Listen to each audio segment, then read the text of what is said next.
बच्चों, मैथ की क्लास में आप सभी का स्वागत है। अभी तक हम लोगों ने सीख लिया है कि 2 अंकों की संख्या का वर्ग हम कैसे निकालते हैं और 3 अंकों की संख्या का वर्ग कैसे निकालते हैं।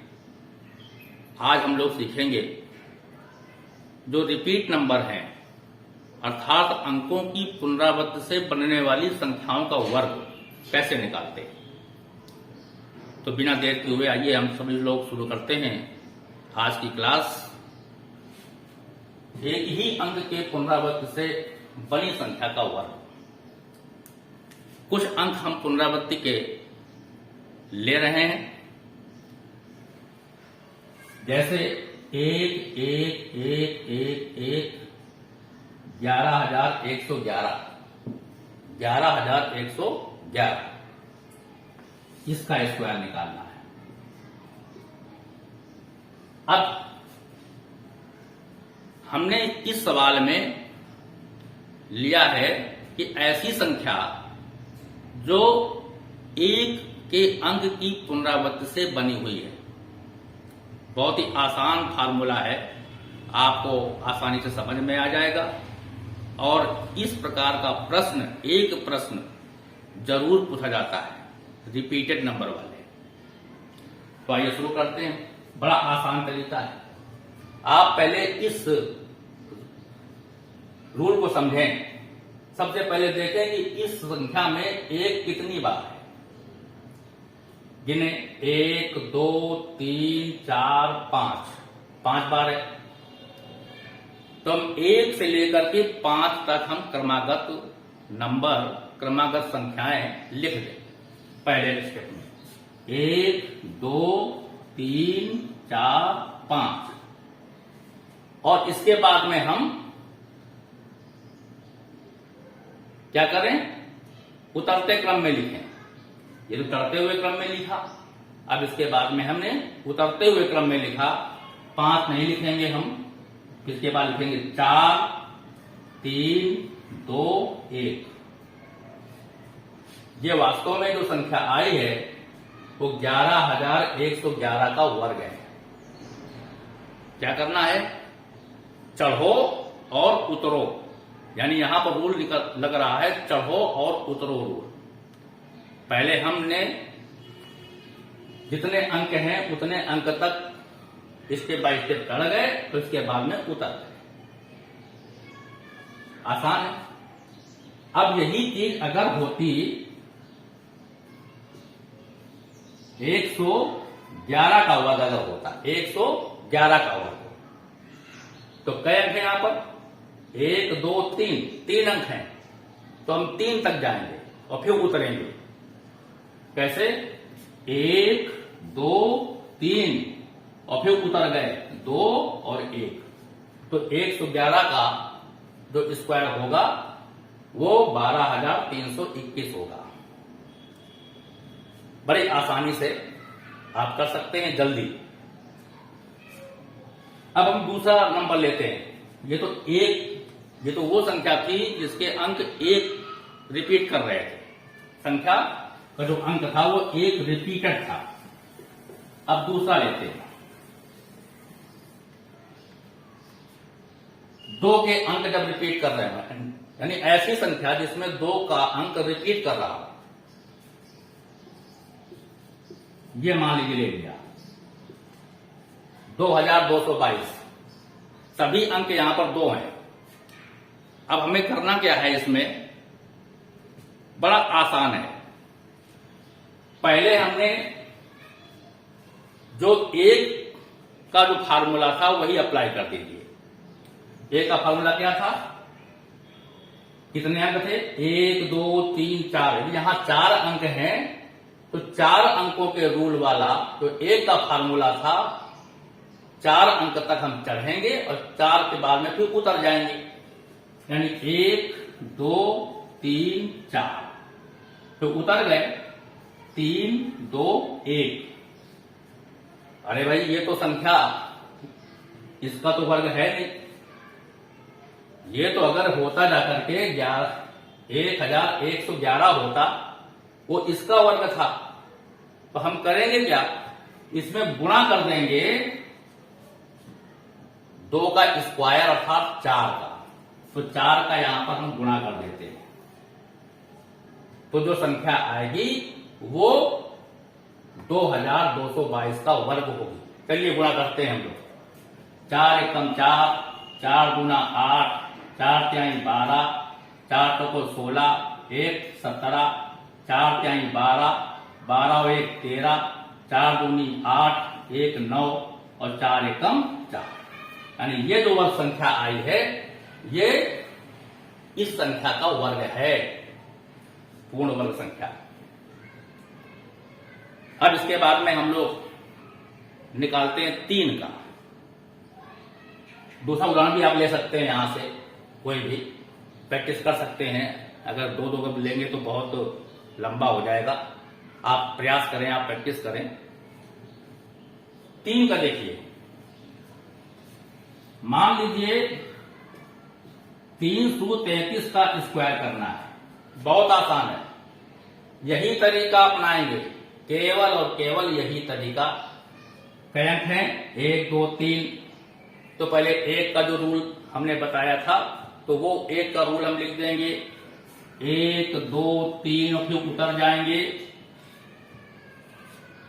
1 2 3 2 1 उतर गए ना।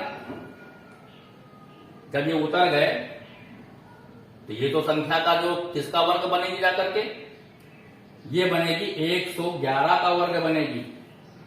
परंतु हमें निकालना है 3 का, 3 के रूल को फॉलो करना है।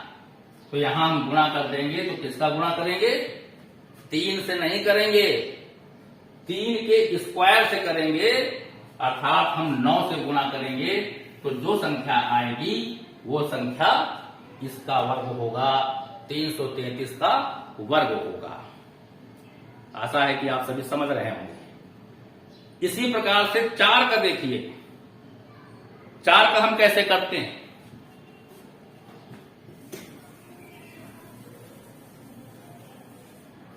चार के लिए मान लीजिए ये संख्या है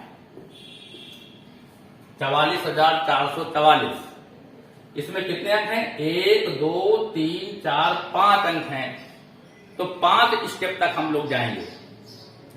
5 स्टेप तक मतलब 1 2 3 4 5 स्टेप तक गए और फिर इसके बाद में उतर गए 4 3 2 1। अब गुणा भी करना पड़ेगा। किसका करेंगे, 4 का नहीं, 4 के स्क्वायर का अर्थात 4 चौको 16 का इसमें गुणा करेंगे। तो आपका जो आंसर आएगा वो इसका वर्ग होगा। अब आप कहते हैं कि 16 का तो हमें गुणा यहां पर करना पड़ रहा है। तो अरे भैया 20 तक तो पहाड़े आते हैं ना, तो 16 का आसानी से गुणा कर लेंगे। और 16 का जब वर्ग गुणा करेंगे तो एक लाइन में गुणा हो जाएगा। जहां पर यदि स्क्वायर करते हैं हम तो पहले 4 का गुणा करते, फिर 4 का करते, फिर 4 का करते, फिर 4 का करते, फिर 4 का करते, फिर सबको जोड़ते, कितना टाइम वेस्ट होता। तो ऐसे केवल जो है 16 का हम गुणा कर दिया और आंसर हमारा आसानी से आ जाएगा। 5 का संभवतः सभी हमारे बच्चे इस चीज को समझ रहे होंगे, कुछ बच्चे तो समझ भी गए होंगे। क्रम चल रहा है 2 का, अगर 2 रिपीट कर रहा है तो 4 का वो हम गुणा कर रहे हैं। और अगर जो है 3 चल रहा है, 3 रिपीट कर रहा है तो हम 9 का गुणा कर रहे हैं। 4 रिपीट कर रहा है तो 16 का कर रहे हैं। इसी प्रकार जब 5 का रिपीट करेगा तो पहले रूल नंबर 1 फॉलो करेंगे, चढ़ो और उतरो वाला रूल, और इसके बाद 5 25 का गुणा कर देंगे। 6 का जब चलेगा तो जब 6 का चलेगा तब क्या स्थिति बनेगी जाकर के, पहले हम रूल फॉलो करेंगे, रिपीट 1 वाला रूल, और इसके बाद में गुणा करेंगे 6 36 का। इसी प्रकार से 7 में पहले फॉलो करेंगे रूल 1 वाले का, और इसके बाद 7 सते 49 का गुणा करेंगे। 8 का हम करेंगे तो 64 का करेंगे, 9 का करेंगे तो 81 का करेंगे। तो आपने ये देखा कि जितने भी अंक रिपीट कर रहे हैं, जो अंक रिपीट कर रहा है, तो पहले हम एक का जो रूल है वो हम सीख लें और उसमें आपस में गुणा कर दें।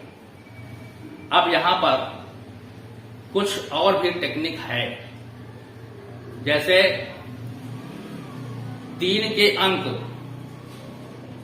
के लिए हमने क्या कहा, तो 3 के अंक के लिए हमने ये कहा था कि भाई पहले हम 1 का रूल लिखें और इसके बाद में हमने 9 का गुणा कर दिया। तो यहां गुणा करना पड़ रहा है, गुणा करना पड़ रहा है, इस बात को देखिएगा।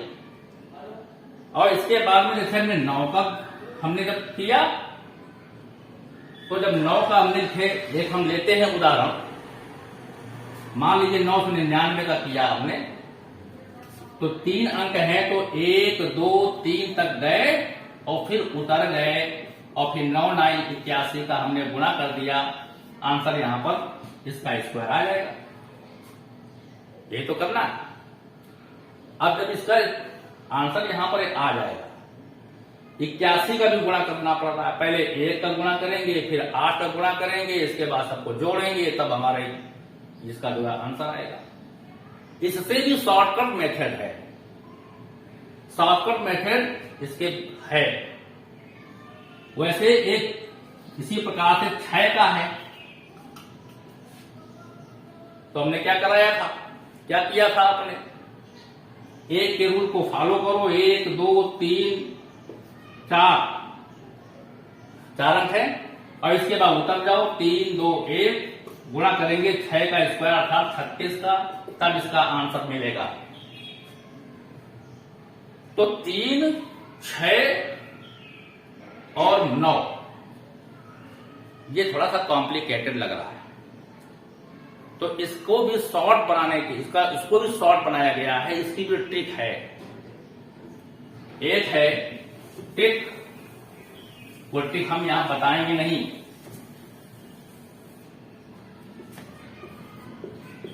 ओजेन मेथड ये अप्लाई होगी जब अंक 3 का अंक रिपीट कर रहा होगा, और एक विधि है नेजो, ये विधि अप्लाई होगी जब अंक 9 का रिपीट कर रहा होगा।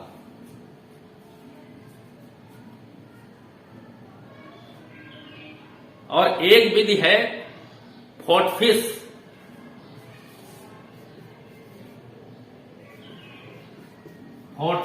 मेथड एक है। ये जो है 6 के रूल में अप्लाई हो रहा होगा। जब 6 का अंक रिपीट कर रहा होगा तब जो है फोर्टफिश रूल, और जब 3 का अंक रिपीट कर रहा होगा तब ओजेन रूल, और जब 9 का अंक रिपीट कर रहा होगा और उसका हमें स्क्वायर निकालना होगा तो हम करेंगे नीजो मेथड, यानी नीजो रूल करेंगे। आप लोग वीडियो देखेंगे, ये भी 3 प्रोसेस हैं, लेकिन ये 3 प्रोसेस केवल 3 6 और 9 के अंक जब रिपीट होंगे और उनसे जो संख्या बनेगी उसका स्क्वायर करने के लिए एप्लीकेबल होगी।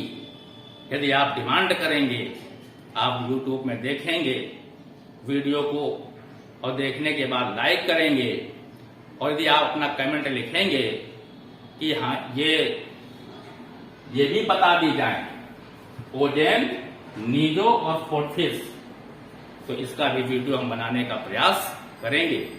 तब तक आप सभी, हमारा सभी से आग्रह है, सभी बच्चों से हमें कहना है कि आप अपने मन से रिपीट नंबर लीजिए और उसका स्क्वायर निकालिए। प्रैक्टिस शीट आपको उपलब्ध होगी। रिपीट नंबर से बनी हुई संख्या का जो वर्ग होता है, जो निकालने के लिए परीक्षा में जरूर आता है, एक प्रश्न जरूर वहां पर आपको मिलेगा। आशा करते हैं कि आप अच्छे से पढ़ेंगे और हमारे शिक्षक साथी भी आप सभी का सहयोग करेंगे। जहां पर कहीं आपको दिक्कत आती है, परेशानी आती है या आप अपने को असहज पाते हैं तो पूरी टीम आपका सहयोग करने के लिए तत्पर है। इन्हीं शब्दों के साथ में आज की मैं क्लास को विराम देता हूं। एक बार पुनः हम कल एक नए टॉपिक के साथ में आप लोगों के समक्ष उपलब्ध होंगे और मैं पुनः आप लोगों से ये कहना चाहता हूं कि अभ्यास और पेशेंस ये दोनों बहुत आवश्यक हैं। पेशेंस के साथ एक्सरसाइज करिए, आपको निश्चित सफलता मिलेगी। बहुत बहुत धन्यवाद।